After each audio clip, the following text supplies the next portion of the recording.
Ih, kesel tahu. Kena revisian terus. Kalian juga kayak gini gak sih?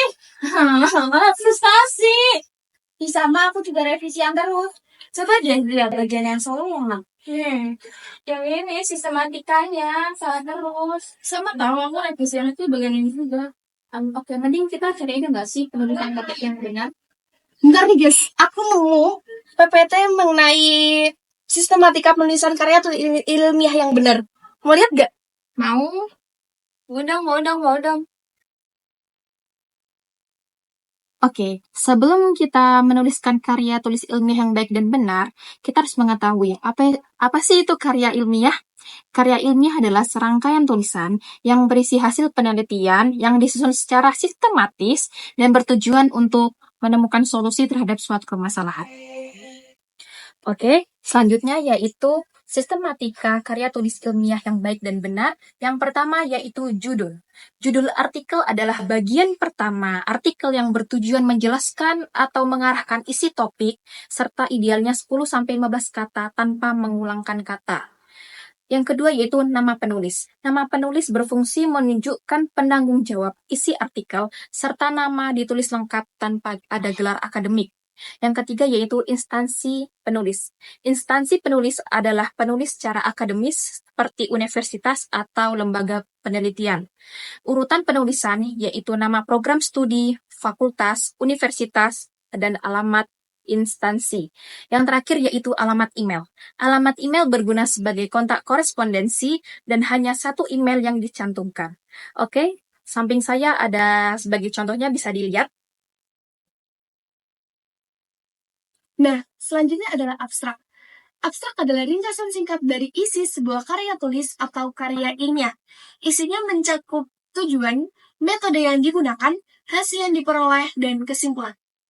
Tujuannya agar pembaca bisa memahami inti pembahasan tanpa harus membaca seluruh isi tulisan. Nah, sementara itu, kata kunci merupakan beberapa kata penting yang mewakili topik utama dalam karya tersebut. Fungsinya adalah untuk memudahkan pencarian ketika orang lain mencari topik yang relevan. Nah, supaya lebih jelas, berikut contoh abstrak dan kata kunci dalam sebuah karya ini. Nah, selanjutnya ada pendahuluan. Pendahuluan ini berfungsi untuk memperkenalkan suatu topik artikel dalam bentuk paragraf secara utuh dan biasanya berisi paparan tentang penelusuran perpustakaan atau urgensi penelitian tersebut. Nah, kalau mau lebih jelasnya, bisa dilihat contoh di samping aku. Selanjutnya, tinjauan pustaka. Masih banyak yang menganggap bahwa tinjauan pustaka dan daftar pustaka merupakan dua struktur yang sama. Ya, walaupun terdapat kata pustaka di dalamnya, ternyata dua struktur ini merupakan dua struktur yang berbeda. Tinjauan pustaka merupakan ringkasan dari penelitian-penelitian sebelumnya mengenai topik yang relevan dengan topik yang sedang kita teliti. Biasanya, tinjauan pustaka terdapat di bab 2 dalam suatu karya tulis ilmiah. Sedangkan daftar pustaka merupakan kumpulan literatur yang digunakan sebagai referensi dan letaknya biasanya berada di akhir suatu karya tulis ilmiah. Terdapat 4 komponen yang menyusun tinjauan pustaka. Yang pertama, tinjauan teori. Tinjauan teori memaparkan mengenai teori-teori ilmiah yang relevan dengan topik penelitian yang sedang kita bahas. Selanjutnya, kerangka teori. Kerangka teori merupakan bagan atau diagram yang menunjukkan hubungan antara teori yang digunakan dengan variabel dalam penelitian. Lalu yang ketiga ada kerangka konsep. Kerangka konsep merupakan bagan atau diagram yang menggambarkan hubungan antar konsep atau variabel dalam penelitian.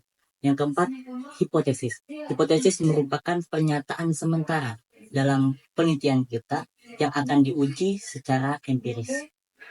Untuk membuat tinjauan pustaka, hal pertama yang harus kita lakukan adalah menentukan kata kunci dari topik penelitian kita. Kata kunci ini biasanya kita dapatkan ketika kita tengah mengidentifikasi topik penelitian kita. Kata kunci yang kita peroleh tidak hanya digunakan untuk membuat tinjauan pustaka saja, tetapi juga digunakan untuk membuat judul dan abstrak dalam karya tulis ilmiah kita. Selanjutnya, setelah kita memperoleh kata kunci tadi, kita lengkapi bacaan kita dengan membaca jurnal, artikel, buku maupun literatur lain yang bertujuan supaya kita mendapatkan bahan-bahan untuk menulis karya tulis ilmiah kita. Selanjutnya, kita jabarkan kata kunci tadi dengan penjelasan dari bacaan-bacaan kita dengan penjelasan yang sejelas-jelasnya. Supaya lebih jelas, saya letakkan contoh di samping saya. Selanjutnya adalah metode penelitian. Metode penelitian merupakan bagian penting dalam karya tulis ilmiah yang menjelaskan bagaimana proses penelitian dilakukan. Secara garis besar, metode penelitian memuat pendekatan yang digunakan seperti kuantitatif atau kualitatif tergantung pada tujuan dan objek penelitian. Selain itu, dijelaskan pula sumber data yang digunakan baik data primer maupun data sekunder, beserta teknik pengumpulan datanya seperti wawancara, observasi, dokumentasi, atau studi pustaka. Setelah data terkumpul, peneliti mengolah dan menganalisisnya dengan metode tertentu agar dapat ditarik kesimpulan yang relevan. Untuk lebih jelasnya, berikut contoh metode penelitian yang baik dan benar. Selanjutnya, hasil pembahasan. Pembahasan berisi analisis dan penafsiran data hasil penelitian, serta mengaitkannya dengan teori untuk menjawab rumusan masalah. Hasil menampilkan temuan utama penelitian secara objektif, biasanya berupa data, tabel, atau deskripsi singkat tanpa interpretasi. Berikut di samping saya adalah contohnya. Kesimpulan merupakan bagian akhir dari sebuah tulisan yang berisi ringkasan atau inti dari hal-hal yang dijelaskan sebelumnya. Kesimpulan membantu kita mengingat poin-poin penting dan menyampaikan pesan utama dari tulisan tersebut secara singkat dan jelas. Oleh karena itu, kesimpulan bisa dianggap sebagai poin inti dari seluruh isi yang telah dijelaskan sebelumnya. Selanjutnya bakal ada contohnya di sebelah sini.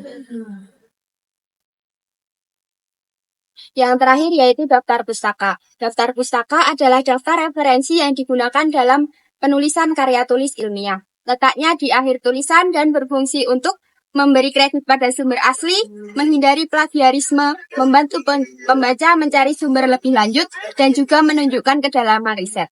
Isi umumnya berupa nama penulis, tahun, judul, penerbit atau jurnal, dan tautan jika mencari secara online. Untuk lebih jelasnya, saya cantumkan contoh di sini.